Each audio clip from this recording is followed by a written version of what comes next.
Hi, good morning. Welcome to Anuvardhan blogs. So ఈరోజు నా surgery day అనమాట. టైమ్ అరౌండ్ 6:05 అవుతుంది. వాళ్ళు 6:30 కల్లా అడ్మిట్ అయిపోమన్నారు మమ్మల్ని. సో మోస్ట్లీ ఒక 1 అవర్ 1.5 అవర్ ఏమన్నా పట్టొచ్చేమో, టైమింగ్ సరిగ్గా తెలీదు. హెల్దీగా బాగుంటే ఈవినింగ్కి పంపించేస్తారు, లేకపోతే నెక్స్ట్ డేకి కూడా ఉంచుతారు. తెలీదు ఎలా ఉంటుందో. బట్ ఇది నాకు ఫస్ట్ టైం కదా, కొంచెం నర్వస్గా అనిపిస్తుంది. నేను ఎప్పుడు ఆపరేషన్ థియేటర్ రూమ్ చూడలేదన్నమాట, ఎలా ఉంటుందో నాకు తెలీదు. సో ఫస్ట్ టైం చూస్తున్నాను. సో ఇది ఇంకా నేను, మమ్మీ, డాడీ, అన్నయ్య వెళ్తున్నాం. నేనైతే ఫ్రెష్ అయిపోయాను. ఇంకా కొంచెం తీసుకెళ్ళేవి అవి మమ్మీ సర్దుతుంది. ఇంకా కొంచెం జడేసుకొని వెళ్ళిపోవాలి. అయితే వాళ్ళు ఏంటంటే ఏ బిలాంగింగ్స్ ఉండకూడదు అన్నారు. లైక్ పోగులు కానీ, ముక్కు పుడక కానీ, ఈవెన్ ముక్కు పుడక కూడా ఉండొద్దు అని చెప్పారనమాట. నిన్న దాంతో కుస్తీలు పడి మరి మమ్మీ తీసింది ఎట్ ద ఎండ్. సో పట్టీలు, మెట్టెలు, నేను పెట్టుకునే చిన్నవి కడియాలు అవన్నీ కూడా తీసేసాను అనమాట. So hope for the best. So ఇక్కడి నుంచి కంటిన్యూ అవుతుంది. మ్యాక్సిమం నేను ఏమేమి షూట్ చేస్తానో నాకు తెలీదు. మోస్ట్లీ రూమ్ కానీ ఎలా ఉంది ఏంటి అనేది నేను అమ్మని షూట్ చేయమని చెప్పాను. చూడాలి మరి ఎలా ఉంటుందో. నాకు దొరికిన ఇన్ఫర్మేషన్ వరకు, నేను చేయగలిగినంత వరకు ఈ వీడియో అయితే చేయడానికి ట్రై చేస్తాను.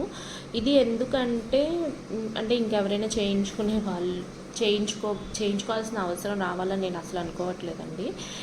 ఎవరికైనా ఇలా ఉంటుంది అని తెలియడానికి యూజ్ అవుతుంది అన్న ఉద్దేశంతో నేను చేస్తున్నాను అనమాట.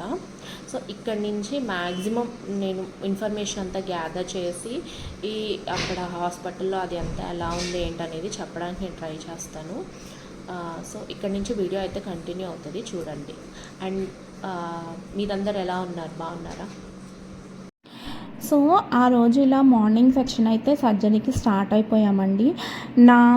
నేను తీయగలిగినన్ని విజువల్స్ నేను తీసాను, అమ్మ తీయగలిగినంత వరకు తీసాము. సో అవన్నీ నేను ఈ వీడియోలో షేర్ చేస్తాను, చూడండి.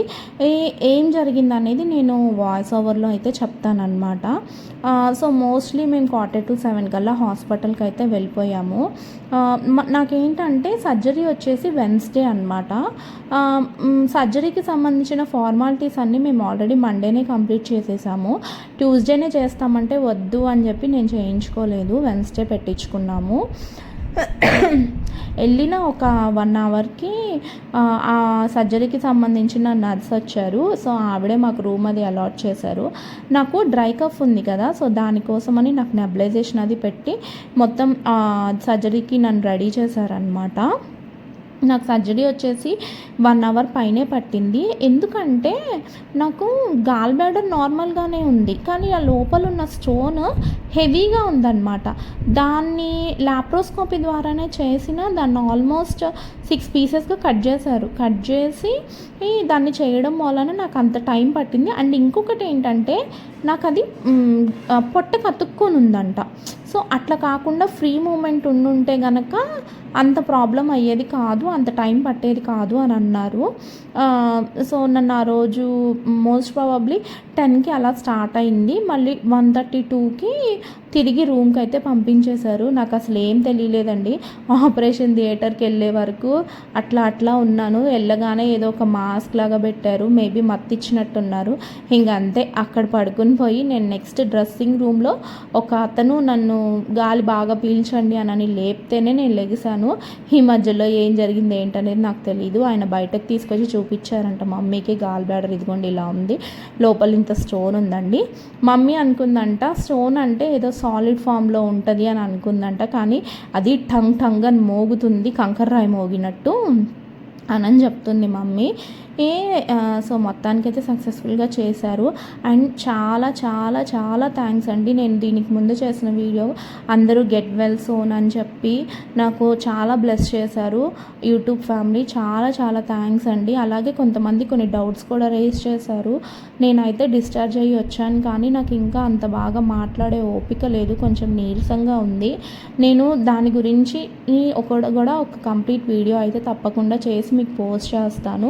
సో నాకేంటంటే ఇచ్చిన ఫుడ్ వరకు తినటం వరకే నేను క్యాప్చర్ చేయగలిగాను, మిగతా అంత చేయలేకపోయామన్నమాట ఈ వీడియోలో. అండ్ ఇంకొకటి, నా ఫ్యామిలీ, నా ఫ్రెండ్స్, నా రిలేటివ్స్ అందరూ నాతో స్ట్రాంగ్గా నిలబడ్డారండి. చాలా చాలా థ్యాంక్స్. మమ్మీ డాడీ కూడా పాపం నాతోనే ఉండి హాస్పిటల్లో అక్కడే తిన్నారనమాట.